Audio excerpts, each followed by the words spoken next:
when an actor is too good at playing villains,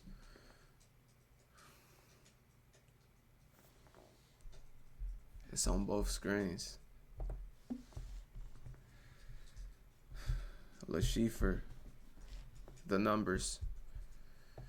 Mads Mikkelsen is one of those rare actors who seems like he was grown in a laboratory to play villains. There's something in the sharpness of his face, the way his eyes flicker between warmth and menace, the cool European cadence of his voice. It all makes him feel otherworldly. Hollywood took one look at him and decided, yeah, this guy is going to redefine what bad guys look like. And while Mikkelsen himself has complained about being typecast, you can't really blame the industry. He's just too good at it. He's the kind of actor who can make you root for a cannibal, sympathize with a Bond villain, or pique your interest as an underdeveloped throwaway villain in the MCU.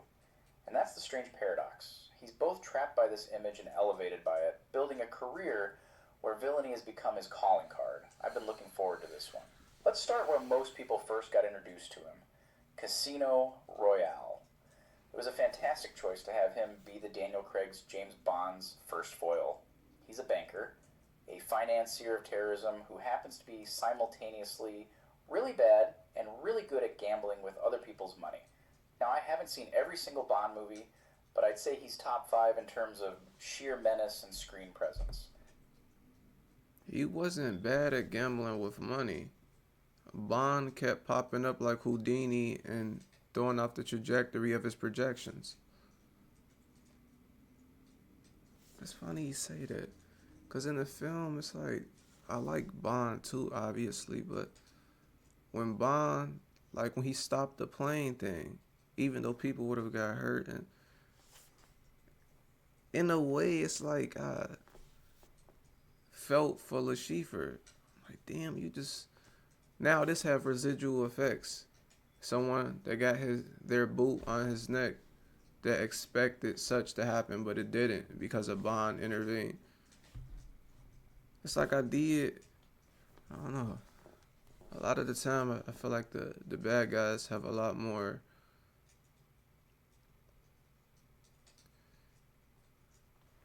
like authenticity and just more complexities. Because generally speaking, in film or just in life, it's a propaganda and perception game.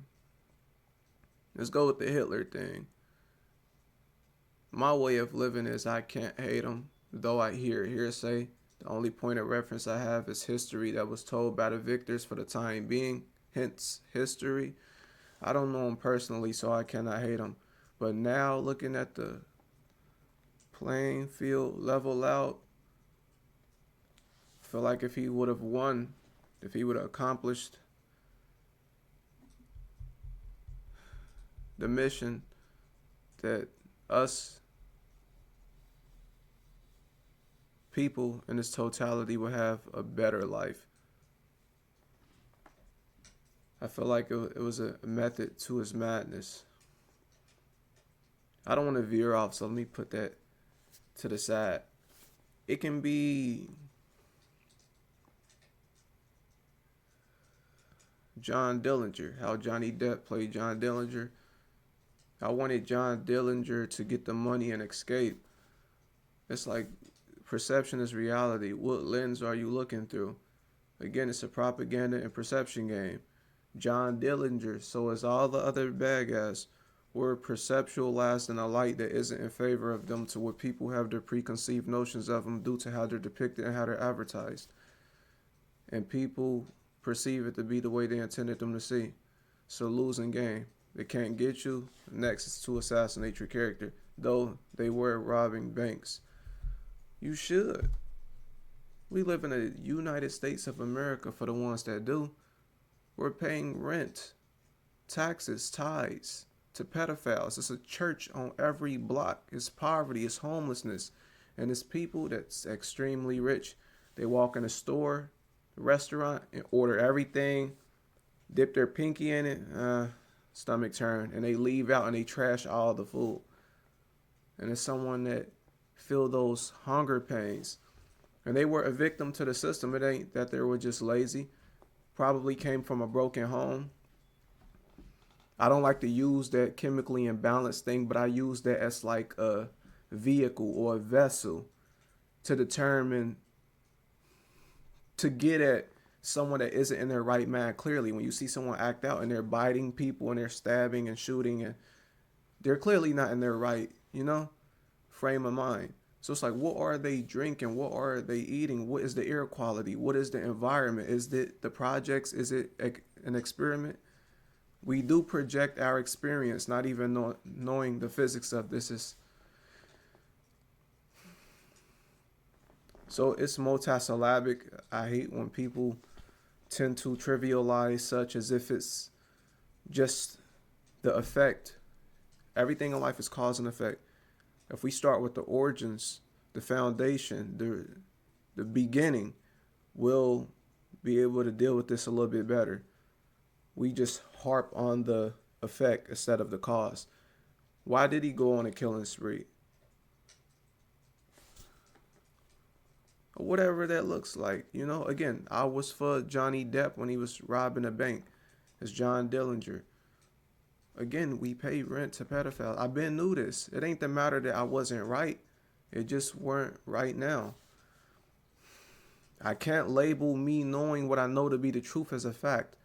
Because if you go on Google, they're going to tell you that a fact is independently verifiable regardless of the observer. The world, the consensus, the populace cannot verify what I say to be true. They feel like they need tangible evidence and proof. And the powers that be own everything. How the fuck am I going to bring that forth? Well, Homeland Security, all these different technologies that literally dial in on me and see what I'm doing, to hear what I'm doing.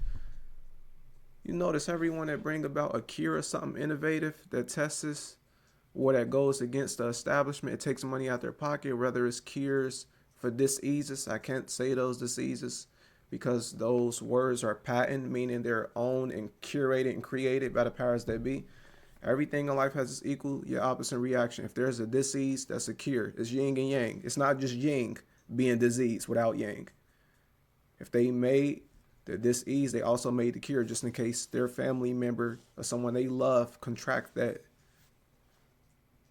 Hell, if I'm in their position, I'm doing the same thing if it's an evil guy. If I'm the bad guy, if I'm Baal and Moloch and or them the entities I pray to, my goal would be to be immortal.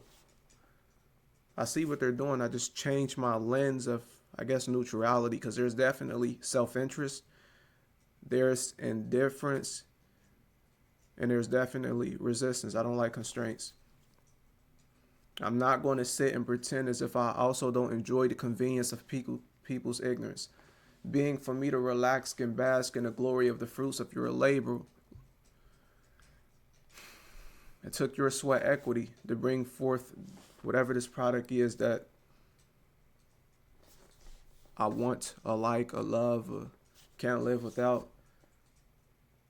Similar to like the 40 laws of power, like get others to do, I don't know the words verbatim, but get others. It's like you could do it as well, but if you can get others to do it, there's more time on your hands to attend to bigger matters. So I do enjoy the convenience. But at the same time, I wouldn't want to be on the receiving end of that stick, being the one fetching a martini for the superior. I don't look at my life that way. No one is superior to me. I don't care what your net worth entails. I would be offended even if you say, oh, he's worth 800 billion. That still doesn't sit right with me. But yeah, I always rooted for the bad guys because I always understood that they were just indifference. They were resistance. And looking outside of the light, they're being perceived by strategy and purpose. They really aren't the bad guys in comparison to the power structure that's trying to enforce everyone to live a particular way. Just because you scathe off and become famous, rich, or wealthy doesn't mean that that same individual had the same opportunity.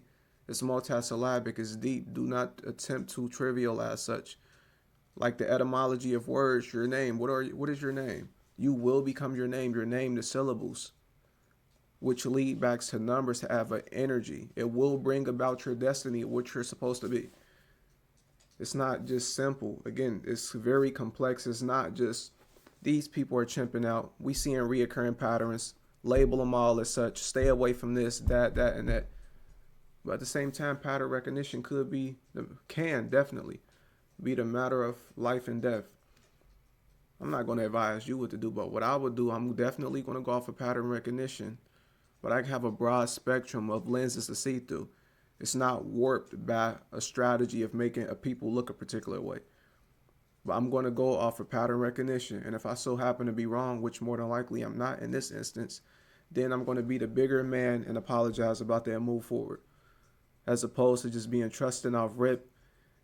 Car broke down. Nice guy. Fix my car. Give me $20 or whatnot to go and get some more gas. And whole time he got an agenda. He don't care about the money he just gave me. It's deep like that. Some people think ahead of a head. They're behind backwards. You got to catch up. So I'm aware of that. I always rooted for the bad guys because I understand that in comparison to the establishment that's perceived as the good guy, you see today, you're paying rent to pedophiles. They're into necrophilia, adrenochrome, bestiality. They're homos. They pray and worship Beelzebub, Asmodeus, Baphomet, Lucifer, Loki, Cthulhu, Lilith, Hela. Blood to you all. I was right. It just wasn't right now. But it's too late. It's the part of the film when a crazy guy told you what was going on. Now the outbreak, everyone is infected. Everyone is zombies because you did not listen. Michael Jackson died because of you guys as well. Try to tell you something. You ain't do nothing but cheer. Sick. So yeah, I get in the larger scheme of things, they ain't the bad guys in comparison to the power structure that masquerades as being a good guy and just and under God, one nation. Just these people felt like I'm going to branch off and take my fair and share. I know everything else is corrupt. And I do agree with that line from Goodfellas. Said the people that work bum jobs for shitty paychecks had no balls. And if we wanted anything, we just beat them upside their head so hard that they'll never do it again. That's more so my sentiment. I'd rather eat as opposed to be eaten. That's funny. He said, so you were eating while I was getting beaten. Seriously though. One of my favorite villains of all time. Lucifer, the numbers. When Bond stopped that plane, I was like, fuck. I felt like he stopped my plane and my projections. But my philosophy is I don't believe in imposing my will on someone else, even though my will for someone else is great. But that's not for me to say. So my support behind things, it's like the universe. If you believe you'll make it, the universe agrees. If you believe you will not make it, the universe also agrees. So the universe is just a reflection of what you hold internally about yourself already. It's not the matter of time. Time doesn't exist. Clocks do. It's about alignment. You have to learn how to learn. You have to learn how to become in alignment with what you see in your head idealistically. Residual self-image, your best version. I don't want to say it's hard or it's easy to do, but I guess it depends on you because I'm still trying to completely figure it out. Sometimes I feel like I'm over analytical about it. Other times I feel like 50-50. I could be doing it, I could not, but what would be my point of reference? What would be my signs that the universe give me for me to know I'm on the right track or not? I don't want it to go off of just algorithmic slop. Oh, I just seen 444. What does that mean? That means, and again, the world is corrupt, man. The world is going to swallow the world. So it's like it's best that you get what you can out for you and yours and move along the way. Not doing this shit honest. You can't be honest with honest people. If you do that, you will lose this game of Monopoly. The cards and chips are already dealt. It's not in your favor. It's a big club and you and I aren't in it. So I get that. I'd rather be the bad guy to the populace if they decide to look at it from that lens. I'm fine with that. I'm just not going to be a pushover, a bitch, and I'm not going to tuck my nuts and not say what I truly feel at a particular point in time and moment in my life. I genuinely feel this way. And another thing that helped me sleep at night, most people can be themselves. I'm up to 1% that actually can be myself.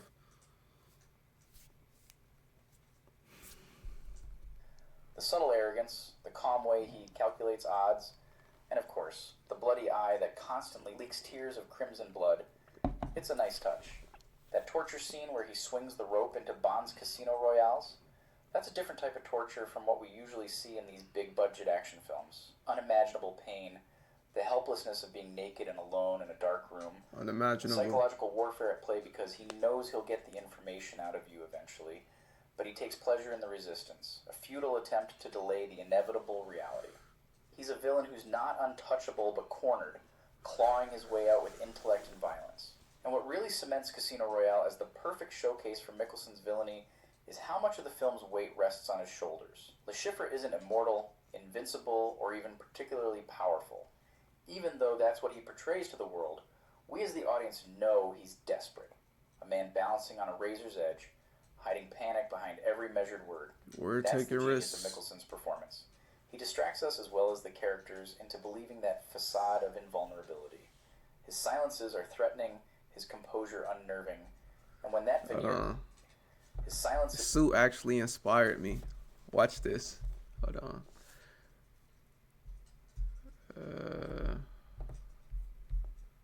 Other account.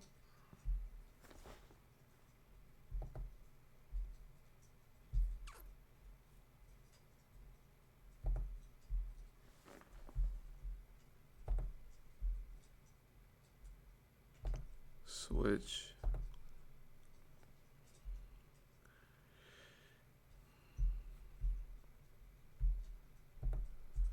Now view your channel.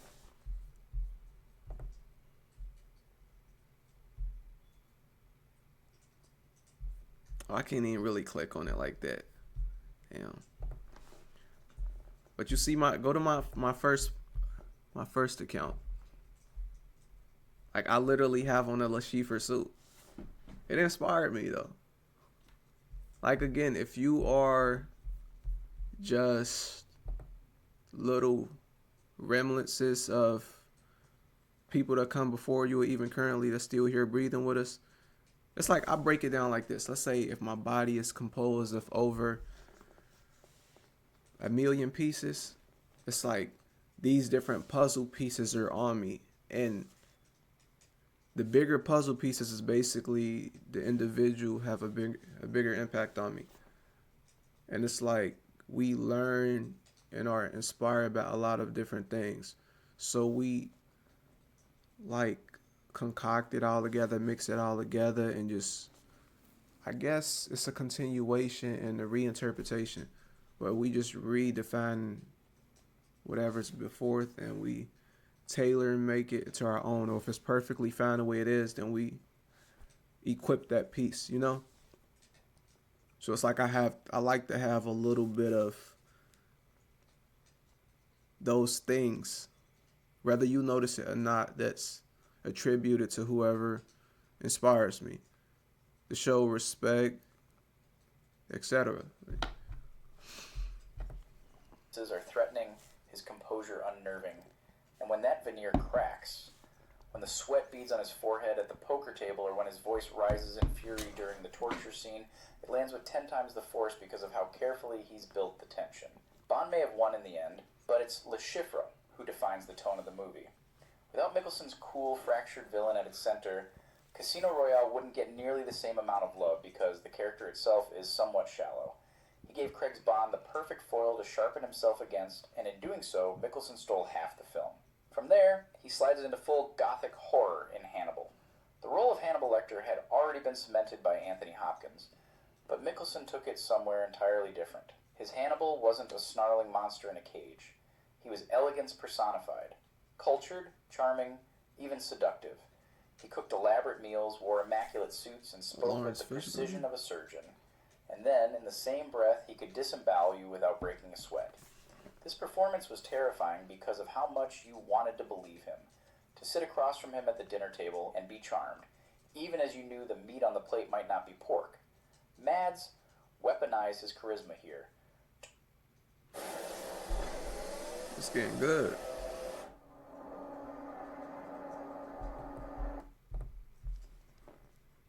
turning the idea of a villain into something irresistible. It's the kind of acting that makes you wonder if the scariest thing about evil is that it doesn't always look evil at all. What's even more fascinating is how he leans into the philosophy of the character. His Lecter genuinely believes his refined worldview elevates him above the rude masses he consumes. Every carefully plated dish, every poetic line of dialogue, is played with the conviction of someone who sees murder as art and cannibalism as communion. He kills people, and then he transforms them into metaphors, into lessons. When he speaks to Will Graham, it isn't with the menace of a predator circling prey, but with the intimacy of a mentor coaxing a student toward enlightenment. The cinematography leans into that seduction, bathing him in candlelight, surrounding him with rich textures and opulent colors, turning scenes of quiet dinners into something closer to religious ritual. It's no wonder the show developed such a devoted cult following. Mikkelsen played Hannibal as the devil you wouldn't mind shaking hands with. Mikkelsen balances control and eruption. For most of the series, he is stillness incarnate. The soft voice, the measured gestures, the careful smile that never reveals its full intent. But when violence comes, it is sudden and horrifying, a glimpse of the monster lurking beneath the silk and charm. The juxtaposition makes those bursts even more disturbing. Dana Scully? Security only to be immediately reminded, viscerally, of what he is. That tension becomes the engine of the show, the constant reminder that no matter how much you're drawn to him, you're also always one step away from being his next course. He has no exceptions. Lecter is a tragic figure. A man cursed by brilliance and appetite, unable to stop himself from consuming everything beautiful around him. It's this depth, this commitment to layering seduction, philosophy, and brutality that makes Mikkelsen's Hannibal not just a reinvention of an iconic role, but arguably the definitive one for an entire generation. Then came Doctor Strange, which is actually the first film I noticed him in. Now, in terms of Marvel villains, Caecilius isn't exactly groundbreaking. A rogue sorcerer chasing eternal life could have been forgettable in a million other actors' hands, but Mads makes him intriguing through sheer commitment. The physicality, the calm monologues, the conviction in his eyes when he talks about Dormammu's gift, it elevates this villain of the week into a villain of the last 6 months or something like that. You get my point. He doesn't play him as a lunatic, he plays him as a believer, a zealot, who genuinely thinks he's saving the world by surrendering it to a giant head. That seriousness makes him stand apart from the jokey tone Marvel usually runs with. He brings gravitas to a script that might not have deserved it, making Caecilius one of those villains you remember even if the movie doesn't give him much time. The reason I'm saying Caecilius in Doctor Strange is so much more than a stock Marvel villain is because of the way he wraps his ideology in something that sounds disturbingly reasonable. Unlike the usual I want to conquer the world template, Caecilius' obsession with Dormammu stems from grief and disillusionment. He sees the Ancient One as a hypocrite, a teacher who preaches balance and humility while secretly drawing from the very dark dimension she forbids her students to touch. Mikkelsen became a wounded disciple who feels betrayed. And when he delivers that haunting monologue to Strange, people think in terms of good and evil when really time is the true enemy of us all. Time kills everything. It strikes at the core of why he follows Dormammu. Caecilius doesn't really want power. No, what he really wants is to escape from mortality, from the inevitable decay of the world, from the suffering that comes with loss. That's not the argument of a lunatic. That's the plea of someone who has stared at death too long and decided it was unacceptable. Mikkelsen anchors it with such conviction that you almost sympathize with him, even as you watch him try to literally burn the world to ash in service of his faith.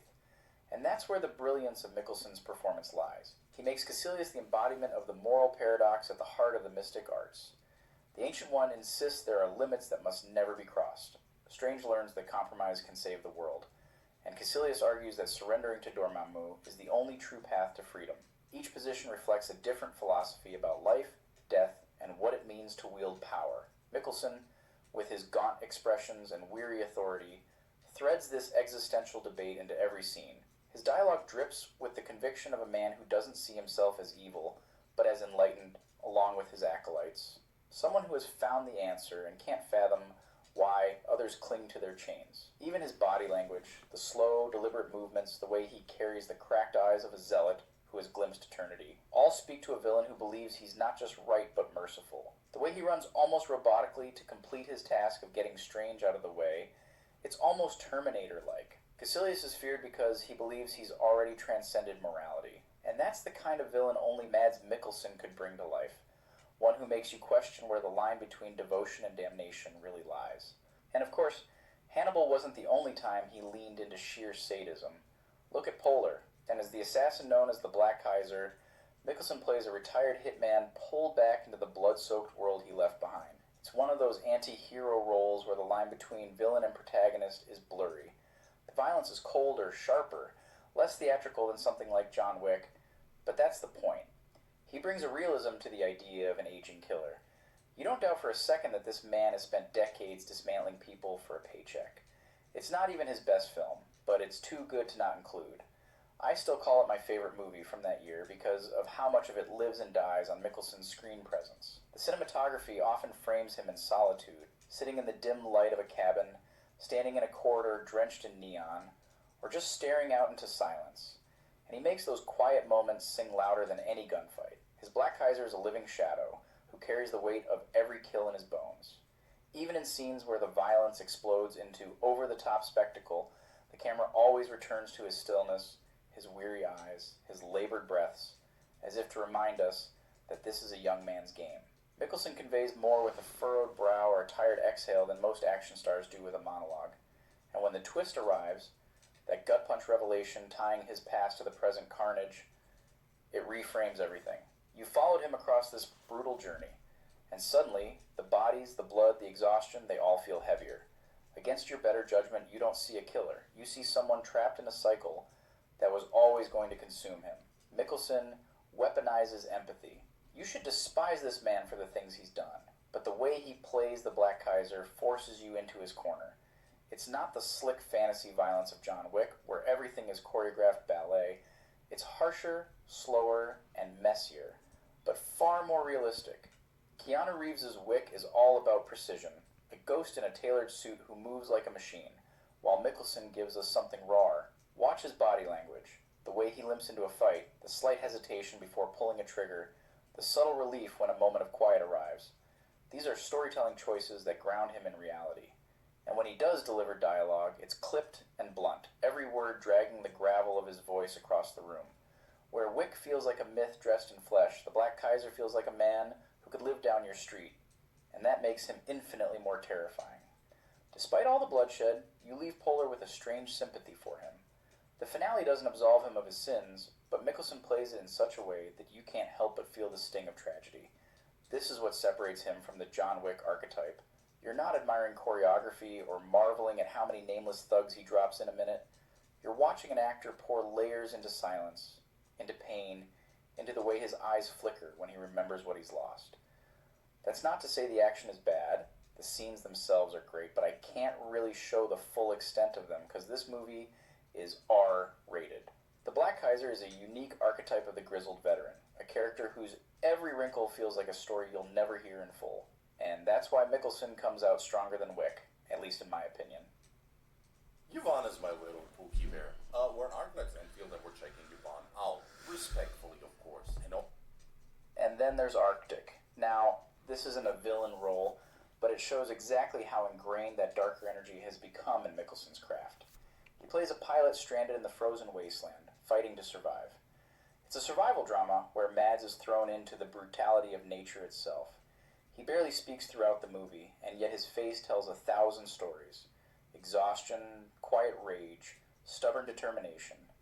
Watching him drag a sled across endless snowdrifts feels just as tense as any duel with James Bond. It's not a villain role, but it carries that same undertone of suffering, control, and violence that he brings to his antagonists. Even when he's fighting the elements instead of other people, you can't shake the feeling that you're watching someone locked in battle with something bigger than himself. Fast forward to Fantastic Beasts, The Secrets of Dumbledore. Here, he steps into a role vacated by Johnny Depp because of reasons we're all aware of, Gellert Grindelwald. It could have been a forgettable entry, inheriting a polarizing villain in an already struggling franchise. But Mads treats Grindelwald with the same seriousness he brought to Hannibal, or Le Chiffre. He plays him as a manipulator, a politician cloaked in charm.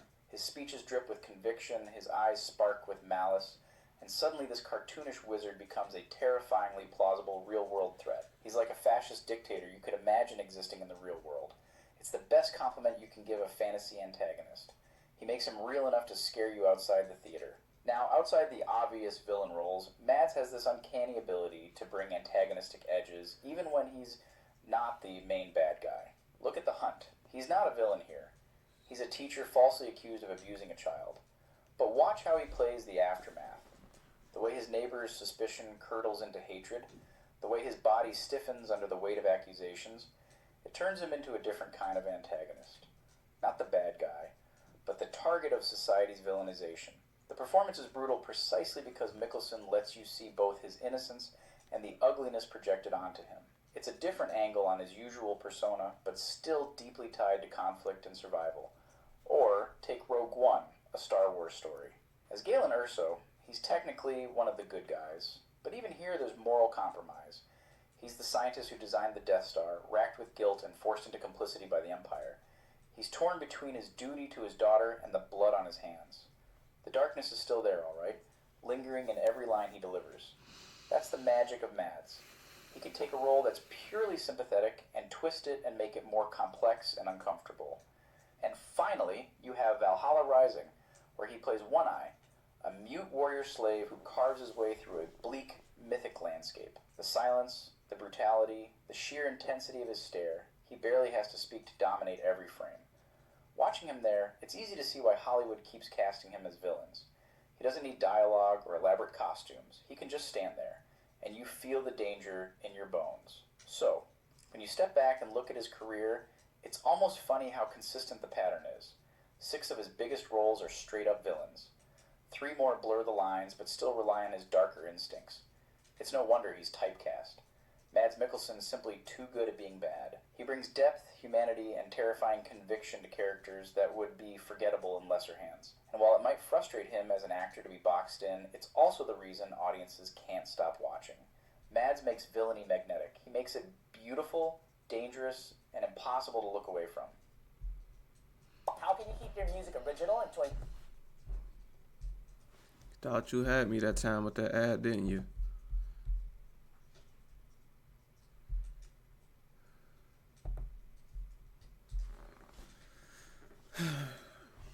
Mads Mikkelsen is one of those rare...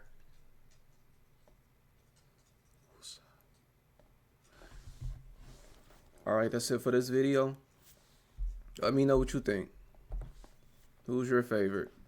Is it the antagonist or the protagonist or filler characters? Nah, I'm just joking. But yeah, I identify more with the alleged bad guys. Because again, we're just looking at it through the lens it's curated through, you know. We're not really seeing these different angles by default, generally speaking. So, and I'll be that for me to do what I want to do in life and for me to obtain that is going to take for me to piss a lot of people off. It's going to take that. I can't just be happy and jolly and smile and laugh all the time and react to Taylor Swift and have nothing but positive things to say and play it safe. I can't do that. I just can't. By you being inauthentic, you biting your tongue. You like, in a way, bite your spiritual tongue. And it does hurt. And you like sacrifice yourself in a way. You stab yourself in the gut to try to appease and please everyone else, which you still never can do. I seen it. First person. I got nothing but positivity, positive reviews on this one video I did. Then you get a Karen out of nowhere to say, just mad over nothing. It's like you can't please everyone. So you know how you just take all of everything off your shoulder is by you literally just being yourself. Who rocks with you, be grateful that they rock with you. Who doesn't, be grateful that they don't. But you gotta take risks and you gotta be you. That's the best thing you can do because only you can truly be you. It can't be replicated. It can't be duplicated.